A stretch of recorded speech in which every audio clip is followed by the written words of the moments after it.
Good evening, Israel. I realize that as I'm live streaming now, that it is midnight, and it is your worst nightmare. You survived the most ruthless, savage attack on your people and maybe in human history. I don't think there's ever been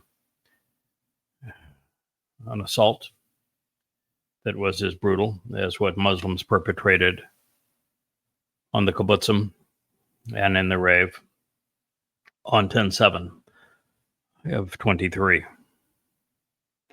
And then you had the Iranian regime that partnered with Qatar, another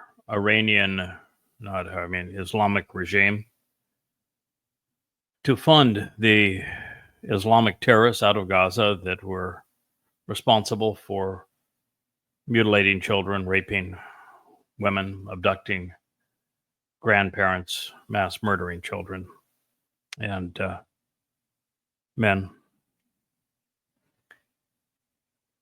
And they were in the midst of building a nuclear bomb. I've done the very comprehensive analysis of where they were in all of this. And my understanding and considering all viewpoints was that they had reached 90% fissile purity on enough uranium to build 15 bombs of standard design, and with the tritium factory that they had, they could increase the yield such that with the uranium that they possessed at that high yield, they would be able to build 30 bombs. You really had no choice but to take them out. But consider the consequence. I have spent my last hour looking at the videos posted on X out of Israel. It really is a phenomenal thing that we have available to us. You can go out with your smartphone and look at the sky, and I can see it with you. And I feel like I am there with you. And there are hundreds and hundreds of these videos shot all around and in Israel. And each of them shows anywhere from 10 to 20 to 30 incoming missiles. Many of them not intercepted. I'm so sorry, Israel. It must be horrendous knowing that for thousands of years you have been singled out to be attacked in this way. And now, as we live in 2025, you are being besieged by three groups of people simultaneously. This has never happened before. You've got 2 billion Muslims with a God that brags about terrorizing and murdering Jews, plundering them, kidnapping them, enslaving them, who slanders and demeans, dehumanizes Jews and calls them apes and pigs. This is the Islamic wannabe God, Allah. Fortunately, he is no more God than Satan. But he and Muhammad perpetrated genocide on every Jew in Arabia. Muhammad himself participating, raped Jewish women, tortured Jewish men, decapitated them, sold all of the children into slavery to buy more weapons. What you're witnessing over your head tonight needs to be understood in that context. You're being attacked by Islam. what's happening to you, the reason that the Islamic Republic decided to build nuclear bombs and constantly screamed death to Israel is because of the Quran, the Hadith of Muhammad, and their grotesque anti-Semitism. I'm not trying to sell you anything. I give every book I have ever written, including the 5 that are part of this series, away for free. This is a goddamn religion.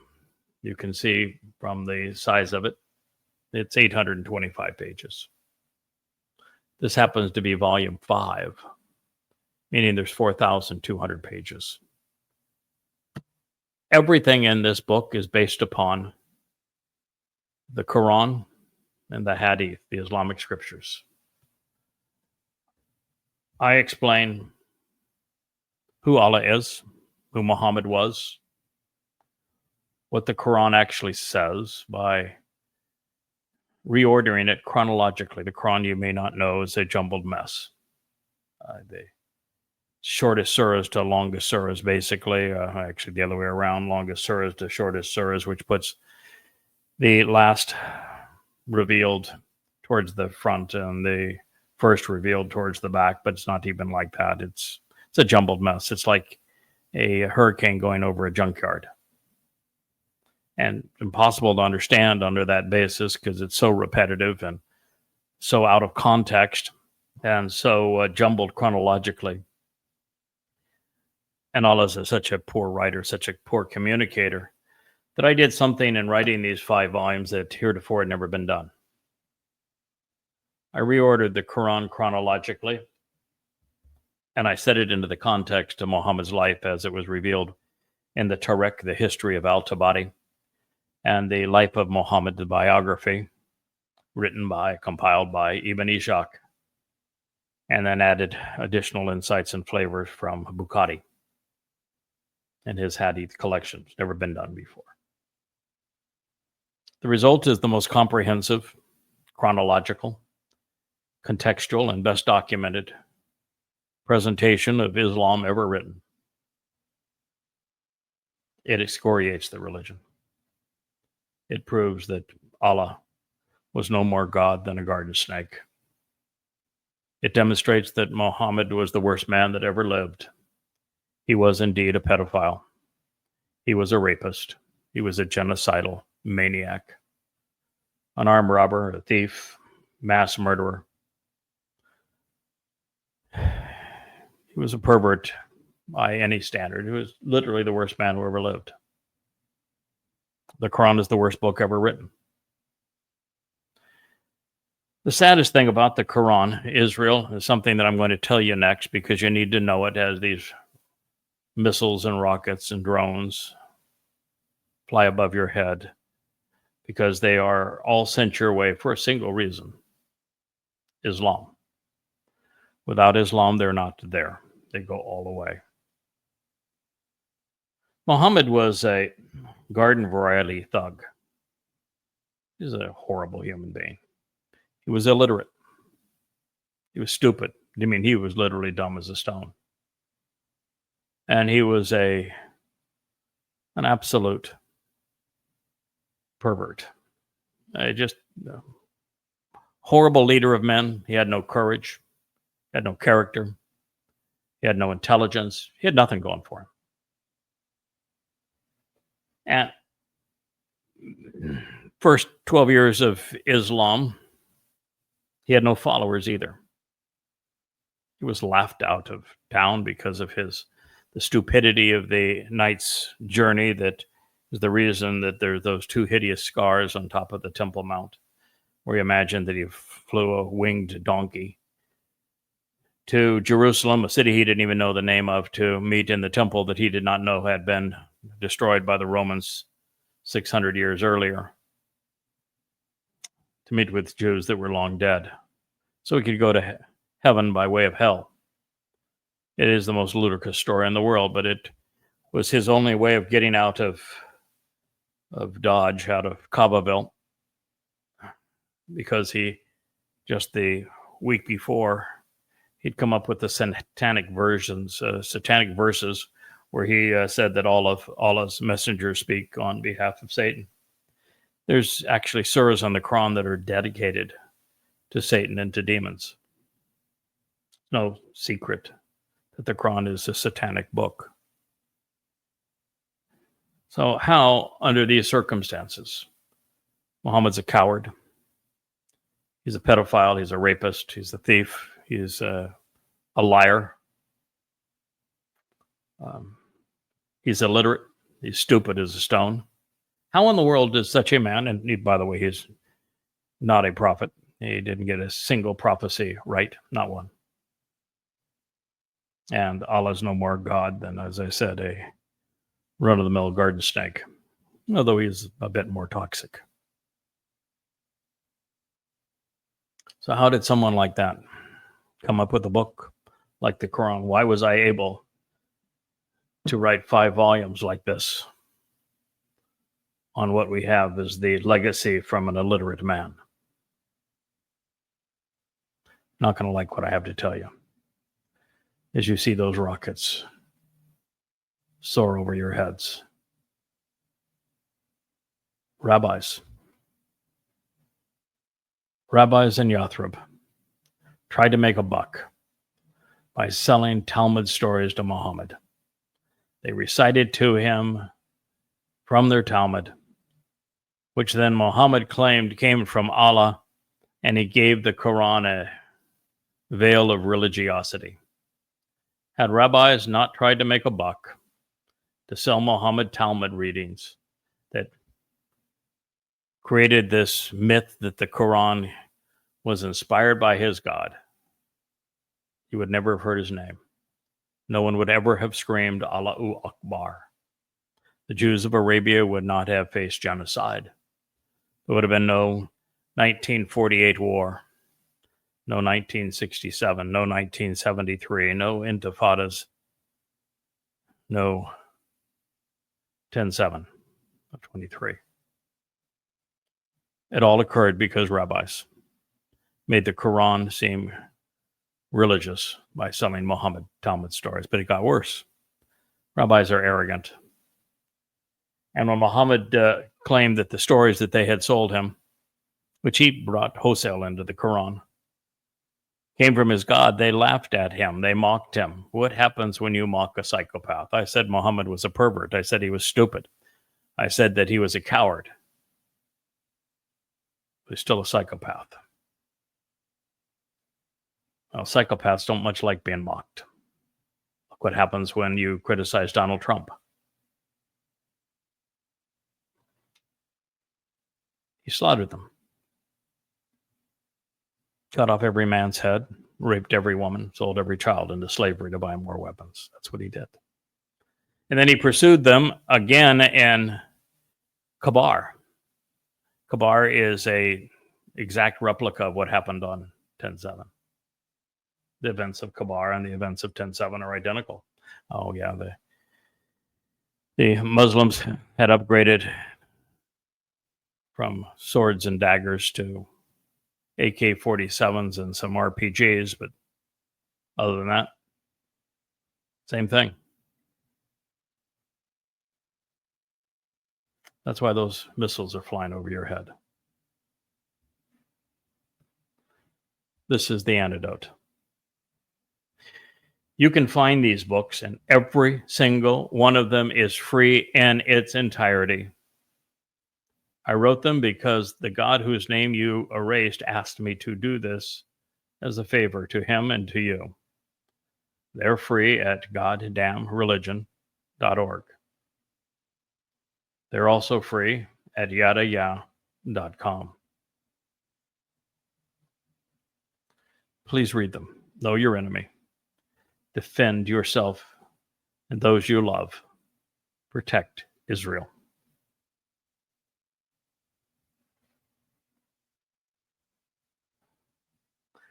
I do want to say one more thing before we go into our scheduled program for today on Chakmah Choter. On the morning of 10/7, I wrote a letter to Israel. You might say, who am I to write a letter to Israel? I'm sitting here in the middle of the Caribbean Sea. I'm a goy. Why would I write a letter to Israel?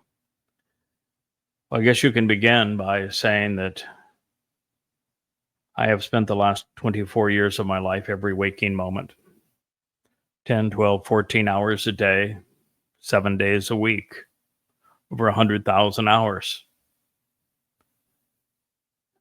devoted to awakening Yisrael, so the Jews become Yehudim again, so that you embrace Yahowah's name, so that you recognize your Messiah, the Son of God, your Savior, your former and returning King, Dode.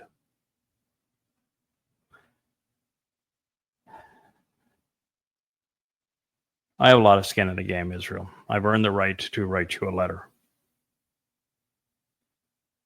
Right after 9/11. Yahowah approached me and said, I want you to do this for me. We had a little discussion. He demonstrated that he was who he claimed to be. I was an agnostic at the time. That was the end of my agnosticy. I pretty quickly recognized that God exists. We became very close and we worked together hand in hand for now 24 years. And he asked me to begin with Islam. I met with Al-Qaeda. I met with Hamas. I met with Hezbollah and Islamic Jihad. And I learned why they hate Jews. And when I came back, I wrote a book called Tea with Terrorists. It speaks of my meeting with Hamas, Hezbollah. But I then began a work on a book called Prophet of Doom. You may have heard of it. And Prophet of Doom is the forerunner of Goddamn Religion. It was one volume. And I wrote it right after 9/11 to help awaken Americans to the threat of Islam. Those were Islamic suicide bombings. And in the ensuing years, after doing 5,000 radio interviews, telling everyone who would listen that Islam was the enemy, that it had to be quarantined. If you didn't quarantine Islam, the plague would wipe out much of humanity. And I spoke specifically of how to deal with Islam. I had a 3-point plan. That 3-point plan would have worked beautifully. And no one has ever worked harder at communicating that than I did. Unfortunately, you know who was the least receptive? Israel. It's funny in a way. You know who is the most receptive? The highest per capita readership in the world for Prophet of Doom. Look up to the sky. Iran. When I wrote Prophet of Doom, 90% of Iranians, closer to 95, identified themselves as Muslims. A year ago, it was down to 35% of Iranians that identify themselves as Muslims. For years, one of the most popular books, the online version and the version that I provided orally, where I provided the entire book as a narrative audiobook, was in Iran to a large degree.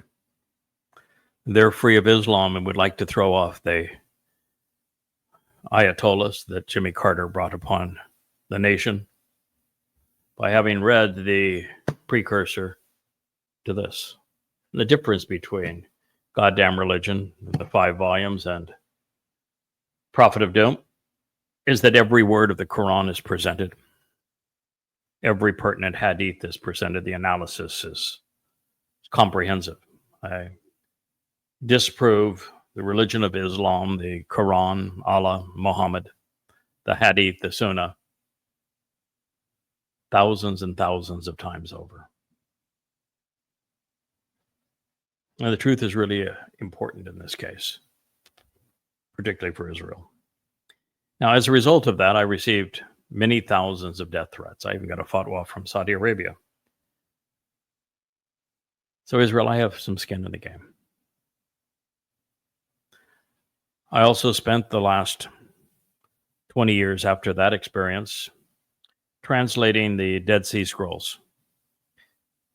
I could then focus on what the words actually said, scrubbed of the diacritical markings of the Masoretes, validating the text to the oldest manuscripts, and bringing the meaning of the words back to their original meaning when it was written 3,450 years ago. And as a result, I wrote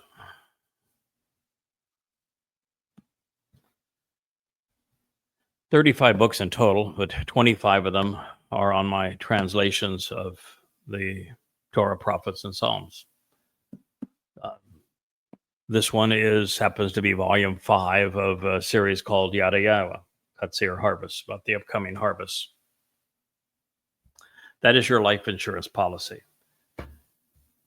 This book will explain your enemy. This one will reintroduce you to your God.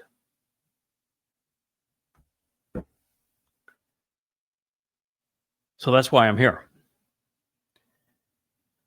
Now, it had a little more to it than what I just set down to write you an open letter to Israel, to my beloved Jews, on 10/7 of 23. Because I knew your future. And I knew what you were going to do.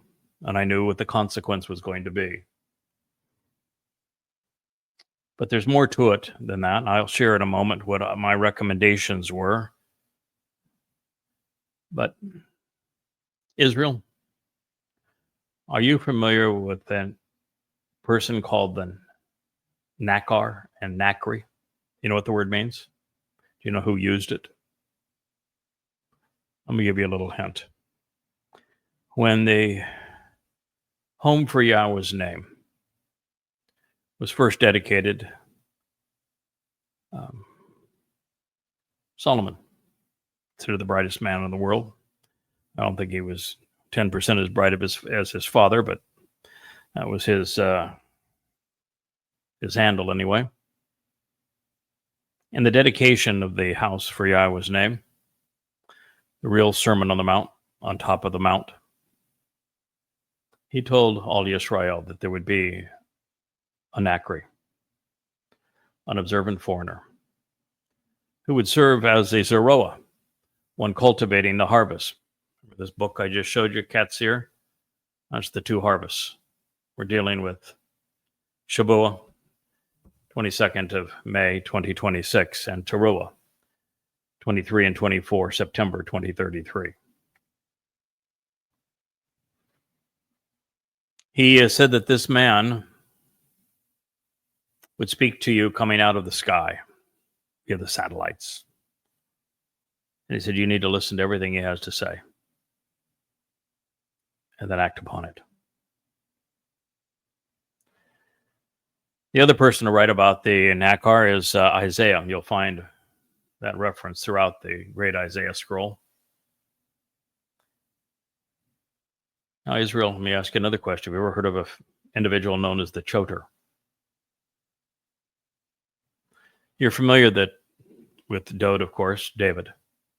He wrote the books that are attributed to Solomon, called the Proverbs. They're Mishal. It was Dode that wrote them, not Solomon. And he dedicated the 14th to the Choter. It's 35 statements long, all written regarding one man in his distant future, some almost 3,000 years from him. And he referred to this individual as extraordinarily intelligent, that he would be empowered by God, and that he would serve as his herald, heralding his return. And I mentioned Isaiah. So Dode wrote the 14th Mashal, about the entirety of it, about the Choter. The Choter is also featured in the 11th chapter of Isaiah. So why am I bringing this up to you? There's an entire chapter of Isaiah devoted to the Choter. He's your last end times witness. He's the one who writes the books that become the very sign that God lifts up to bring you home. Do you know what God said about this individual? He said that he would have the 7 spirits of Yahowah, the very spirit of Yahowah, but also the spirit of Chakmah, intelligence, the spirit of Bien, understanding, of Etzah, being able to be the first to understand God's story from beginning to end, as well as everything in between. Well, I'm the first person to know that there was no Jesus Christ, that myth that has tormented God's people for so long was made up in 52 CE by Paul. And it's all based on counterfeiting the real Messiah, who told you that he would be crucified on Passover in 33 CE. He even gave you the very day that it would occur, 700 years in advance, told you he'd be crucified to fulfill Passover 1,000 years in advance. He is the real Messiah. God calls him the Messiah 3 different times. God calls him the Son of God, his Son, 3 different times. God tells us he is returning as brilliant as the sun, alongside God's presence. When God returns, he says that he'll be accompanied by the one whom you pierced. And you're going to cry for him as the firstborn. The first person to determine and prove that it was Dode who was crucified, 33 CE, and that not a single rabbi recognized him, even though the prophecies regarding what he did are prolific and they're obvious. The most important discovery in the history of Israel. Nothing is more valuable to you than knowing that. And I'm the same guy that introduced Yahowah's name to you again.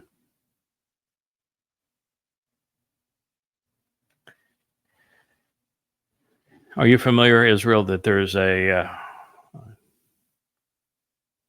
men that Yahowah refers to as Zeroah? One is Moshe. David is the second. The Choter and Nachri. Named Yada, one who knows, is the third. And the word has so many meanings, from sacrificial lamb, which fits Dode perfectly since he fulfilled Passover, to it's based on Zerah, which means that my job is to cultivate the seeds that have been sown to produce a productive harvest. Israel, you're aware that Eliah is coming back, aren't you? Do you know who the other witness is? You know there's 2. He's Yada. Do you know there are more prophecies pertaining to what I'm sharing with you now, Israel, than anyone else other than Dode?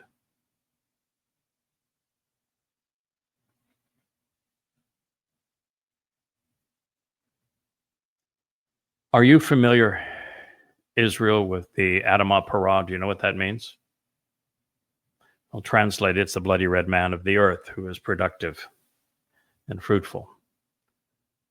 It's often rendered as the red heifer. Just as the fulfillment of Passover was not accomplished by a little hammy, but the corporeal body of the Messiah and Son of God died in the second of 3 lives. That red heifer, don't be looking for red cows. He's me. 24 September, a Shabat, to the backdrop of a full solar eclipse on top of the Temple Mount, cleansed of the Islamic scars, with a replica of the tent of the witness fluttering in the breeze. I'm going to be bludgeoned to death with the corporeal manifestation of Satan, just as Dowd was bludgeoned by the beast of Rome. As the Adam of Perah. And you know who's going to officiate at the ceremony regarding this sacrifice? Yah. What's Yah's proclivity? He is the most effective spokesperson that God ever deployed against religion and politics. Yahweh himself is going to ignite the flames, going to release torrents of water that are going to dance off the Temple Mount, and this ash from my sacrifice, the torrents of cleansing waters and the purging flames are going to purify a remnant of Yisrael, those of you who survive the time of Yaakov's troubles and are gathered unto Jerusalem. It will cleanse you so that you're prepared to be betrothed as the adulterous woman, now beautiful. Numbers 19, resolving Numbers 5. In anticipation of Dowd's return as the Messiah and the King, 10 days later. Israel, have you paid any attention to a man that Isaiah, we can look this up in the Dead Sea Scrolls too, turn to what you now call the 63rd chapter. Who's there? What does he say? Do you know? He speaks of a man, one who comes out from Edom. Edom, Jacob's brother. And what does he say about him? He says he's bloody red. Why? Because he's been treading in the wine vat, and because he's going to be bludgeoned. And what does Isaiah say about him? That he is going to save many.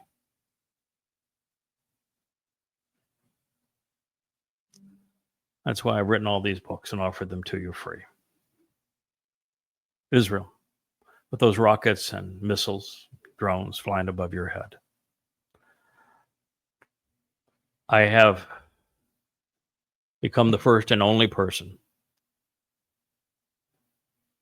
to explain to you why they're there and what you can do to stop them. But I didn't stop there. I'm the first ever to translate the Dead Sea Scrolls, correct the Masoretic text, so that you might know Israel. Yahweh again. That you would bring him back into your life. That you would come to know your beloved King, Savior, the Messiah, the very Son of God, the prophet, the shepherd, Dowd, David. And capitalize on these harvests, Shabuah and Towrah. On the morning of October 7th, a year and a half ago, I did the same thing that I did before coming down and sitting down in this chair and looking into this camera this evening. I watched as Muslims fled and scampered in, ran, most of them on foot, into Israel screaming Allahu Akbar, and I knew what was going to happen. There'd be so many Jews raped, mutilated, abducted, and murdered. Because you see, Israel, there's no one that knew Islam better. I know that religion better than anyone, maybe who's ever lived. And I knew that the best hope for Israel at that moment was Prophet of Doom, but I was embarrassed. If I were to show you this book on harvest in its infancy, rather than being one 825-page book, this book was just one book, and it incorporated Pesach, Matzah, Bakodim, Shabua, Towrah, and Kapurim and Sukkah into the same volume. And it was about 500 pages, and it had all 7 Moed Mikre. And now it's 3 volumes, all much larger than the original. And this is because every book I have written, I've augmented as I've learned more. Except Prophet of Doom. Selfishly writing Prophet of Doom was the most amazing, horrible experience of my life. Muhammad is reprehensible. Allah's Satan. The first Muslims were reprehensible. They were genocidal. Islam is about perpetrating apartheid. Writing it, becoming so familiar with Islam, and then doing thousands of talk radio interviews on it. It was not a lot of fun. Like wallowing in hell.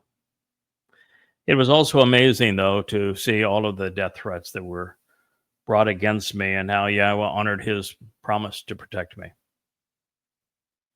And how, in doing 5,000 talk radio interviews, television programs, most of which had callers that could call in and ask any question.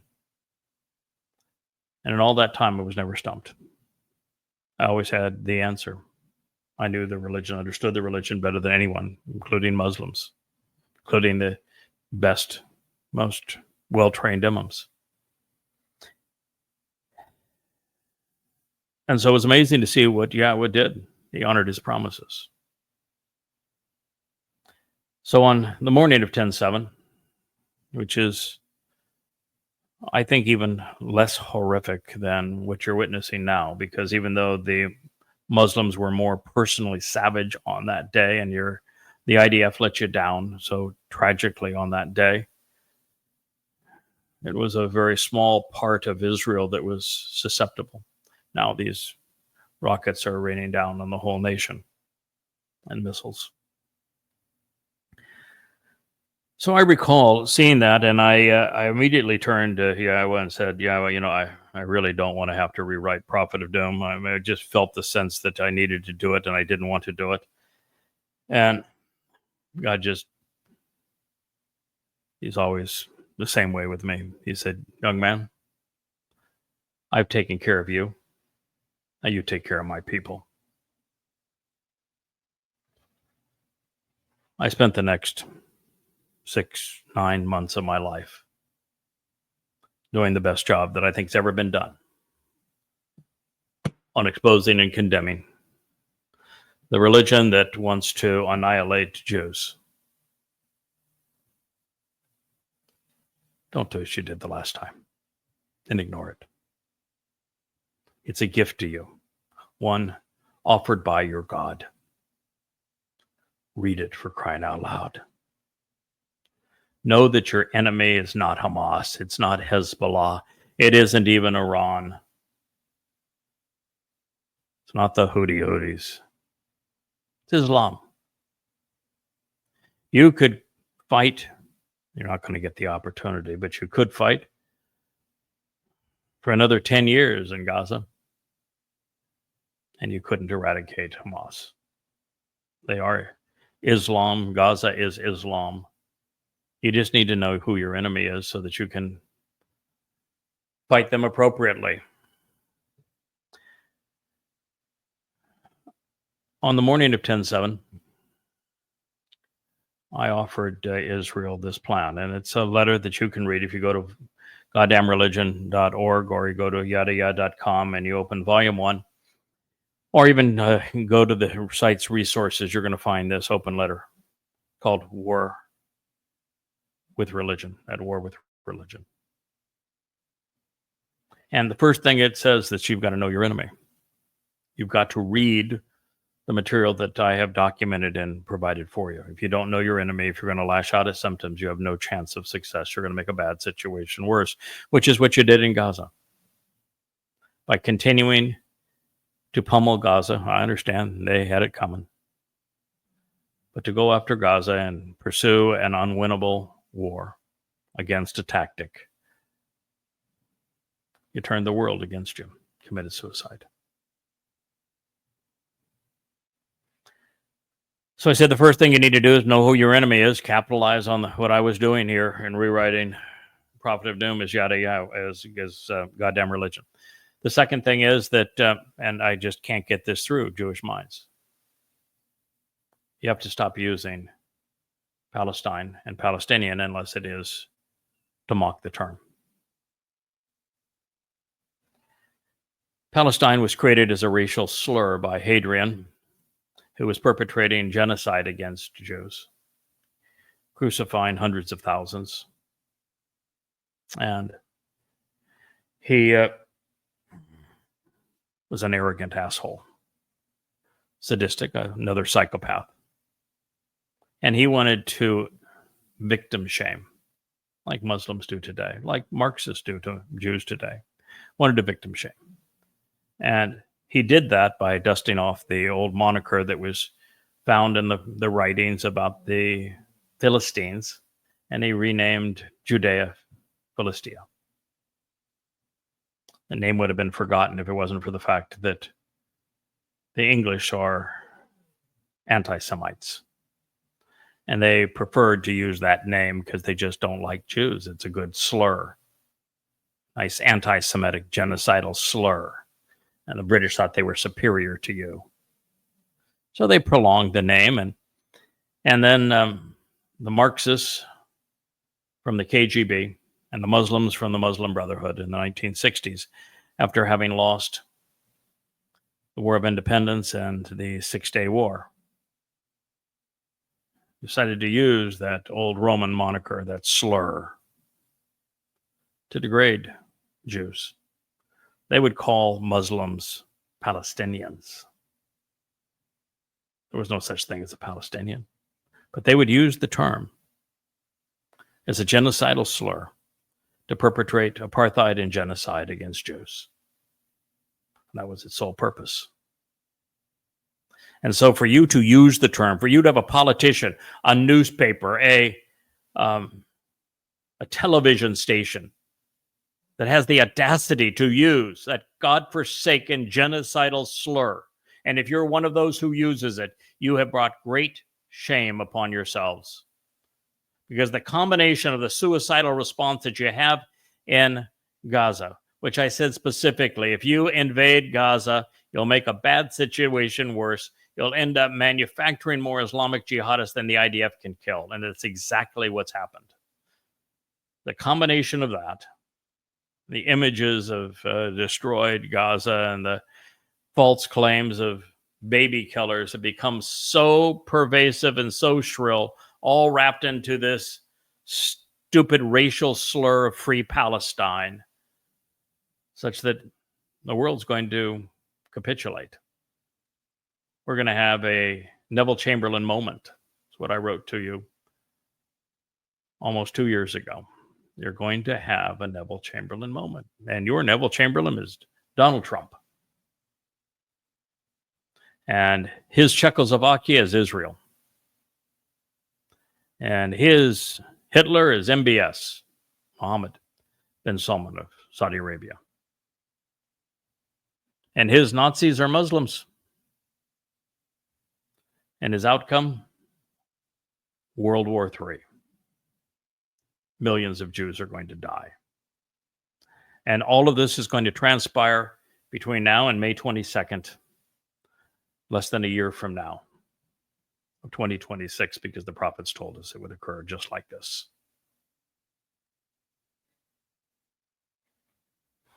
So I begged you, Israel, not to trust the United States. And then when he was elected, to distrust Donald Trump and give you every reason to do so. That's what's going to happen, and it'll happen soon.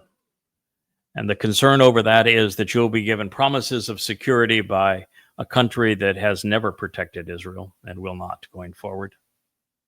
And you're going to be put into the hands of the Saudi Arabians, the birthplace of the genocidal religion that has perpetrated mass murder against Jews. You know what Muslims did in the first 100 years of Islam? They murdered 200 million people. 200 million. It's a third of the Earth's population at the time. And you're going to trust them with your security. Prophets say that you'll be thinned at the waist, become indefensible. And they write specifically of the fact that there's going to be a much greater version of 10:7 that will occur in 2027. And it'll be between 500 and 1,000 times worse. And trying to minimize the carnage and to encourage as many as will listen to capitalize on the Shabuah and the Towrah harvest so that you're not caught up in that carnage is why I wrote to you on that day. That's why I'm speaking to you today.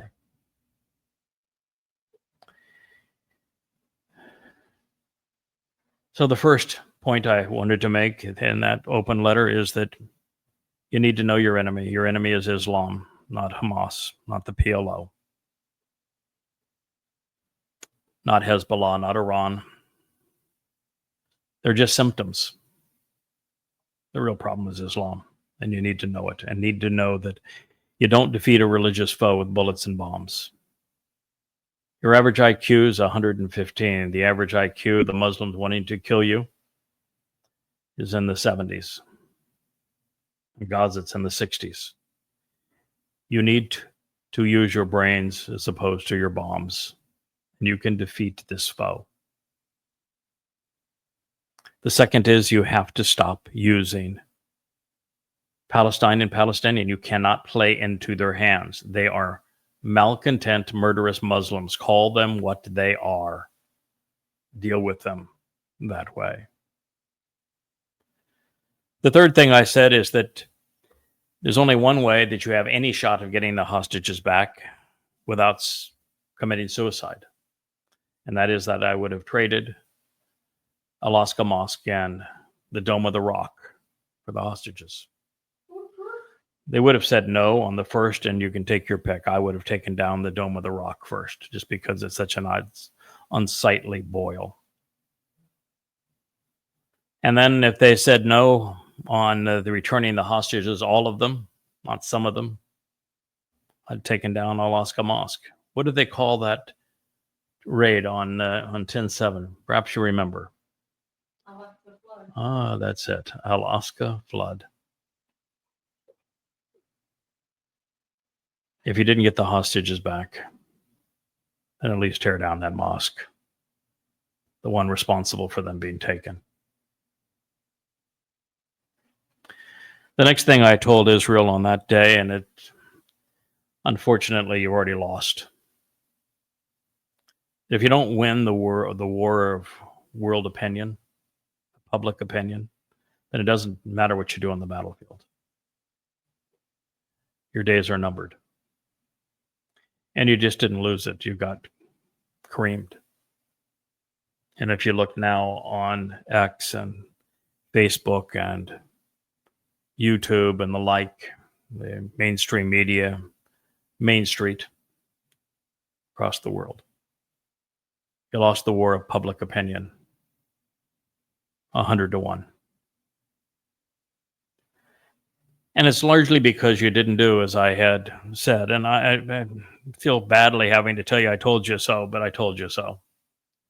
And because so much has been lost because you didn't listen, you need to know that I told you so.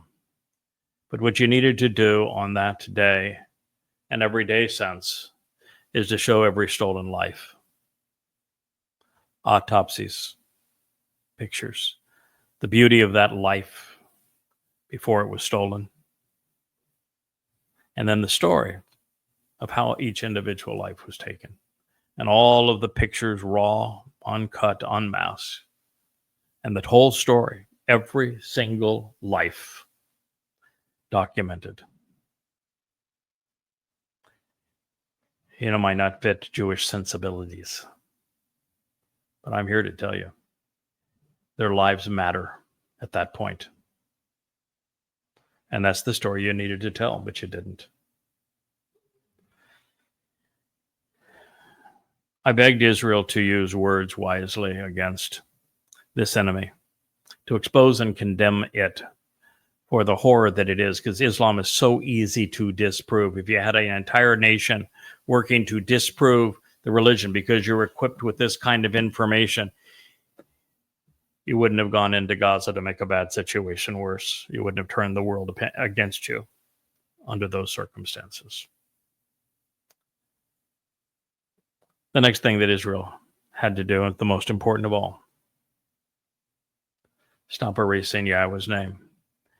You post, Hashem is with us, or G-D will protect us, or we beg for your prayers, God will listen. No, he isn't. I've read the prophets. God said explicitly, I'm going to set this one out. My people have rejected me. They've erased my name. They've renounced the fact that my son is their Messiah. Go to David. Read the 89th Mizmor. Go to this website. Read the 3 volumes of Coming Home. About what was written about Dode, what Dode wrote. Take it to heart. Read An Introduction to God. Read the chapter, Why Me, Why You? To survive this, Israel, you need to return to Yahweh. When you return to Yahweh, he will return to you. You want a source of protection that's infinitely better than the Iron Dome because no one could even shoot at you? Look at me. I have received thousands of death threats. No one has taken a shot. I have been in front of huge crowds where tens of thousands of people and syndicated radio stations worldwide where they wanted to evacuate the auditorium because of the death threats. And I stood right there and said, I'm not moving. Broadcast away. We'll hold this debate. Why? Because I value Yahweh's name. Because I love him. And if you were to do the same, there'd be no missiles in the sky. And rather than enduring the time of Jacob's troubles that is very quickly approaching, it starts on Shavuot, May 22nd, 2026. You'd be safe from it. You and your family and your loved ones. So that's what you need to do. That's what you needed to have done. And that is your future. That is what's going to happen if you don't do it. 2 out of 3 Jews are going to die. You start the time of Jacob's troubles just about a year from now. Messiah returns 8 years from now. His name is Dode. He's coming back with Yahweh. And there will be 4 more Moed Mikre to be fulfilled. Shavuot, Towrah, Kapurim, and Sukkah. And God's plan is to restore the earth back to the conditions found in Eden. And he wants you to be part of that remnant that will get to celebrate it and camp out with him forevermore. All right. Be safe as these missiles fall. I was going to continue the series on Chakmah Choter, but I think we'll probably have to hold that off for another program. It's hard for me to think about anything other than your safety now. My love for you, Yahweh's love for you, Dod's desire to protect you. But for all that to occur, you've got to listen to us. Please, Israel, listen.